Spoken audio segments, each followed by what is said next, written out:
देखो तो सजना फूल आ पत्र बरा केमी तैयारी होती देख नहीं फूल आ पत्र किसी धोईकी सफा करके रखी छाणिकी आठी नहीं मसला गोटे आलू छोट छोट कर पूरा काटिक रखी लंका गोटे नहीं धनिया पत्र टिके नहीं भूषा पत्र 4टा नहीं आ गोटे छोट पियाज छोट छोट काटिक रखी अदा रसुण पेस्ट अधा चामच नहीं अदा रसुण पेस्ट में शुखला लंका टे बाटी देती कलर एमती देखा जाए। आसतु आम सब पकईदे सब मसला को आग पकईदे तापर अन्य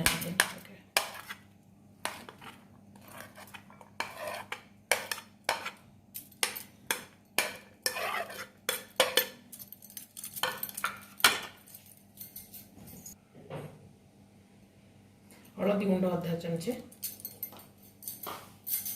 बाइंडिंग नवा बेसन गोटे चामच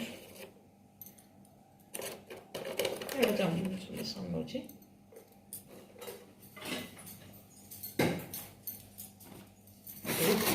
चाउल गुंड जोटा कुरकुरा हाँवाई चाउल गुंड 2 चामच चाउल गुंड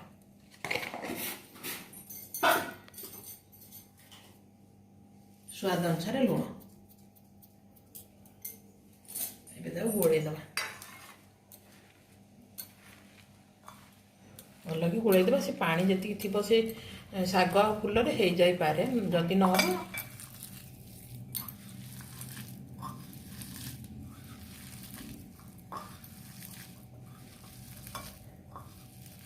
टिके सामान्य पानी दरकार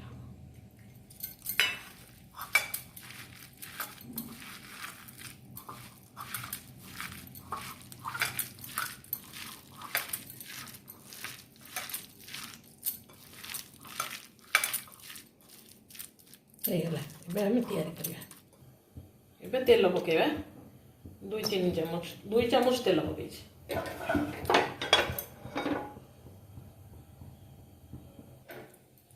यहीपरि भाव में बड़ार सेप देवे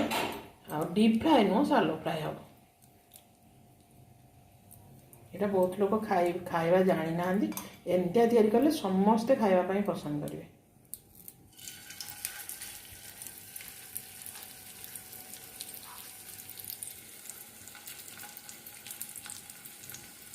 कम आंचर बरा गुड़ी को आम सेकी आने बरा गुड़ी को आम फ्राए पैन में देदेबा देखो गोटे साइड हो गलानी एबे आम ओल्टेदेबा अन्य साइड फूलर बहुत बढ़िया गोटे बास्ना बाहर निश्चय करेंगे घरे ट्राए करेंगे रेसिपी कि फूल तो मिलवा बहुत कष्ट ता बाड़ी में जब गछ हो चैनल टी को निश्चय लाइक शेयर सब्सक्राइब करेंगे कमेंट करी जनइबे आ वीडियो टी को लास्ट पर्यंत आप देखो आम उल्टेदेले